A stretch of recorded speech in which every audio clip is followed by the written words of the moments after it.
Hi అండి. సులువుగా ఈజీగా టేస్టీగా కంద పులుసు అండి.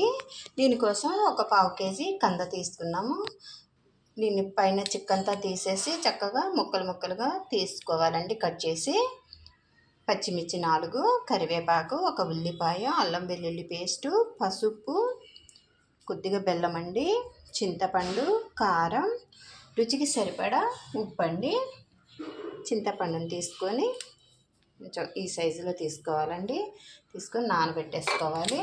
ఒకసారి కడిగేసుకొని నీళ్ళు పోసి నానబెట్టేసుకోవాలి. ఈ కందని చక్కగా పైన పొట్టంతా తీసేయాలండి. అరిచేయి తప్ప ఇంకెక్కడ తగిలినా కూడా దురద వస్తుందండి కంద. దీన్ని మంచిగా పై తొక్కంతా తీసేసుకొని పీసెస్ చేసుకొని ఉడకబెట్టుకోవాలి. పై తొక్కంతా తీసేసుకొని ఈ రకంగా తీసేసుకోవాలండి. పీసెస్ చేసుకోవాలి. ఇప్పుడు ఒక గిన్నెలోకి వేసేసుకొని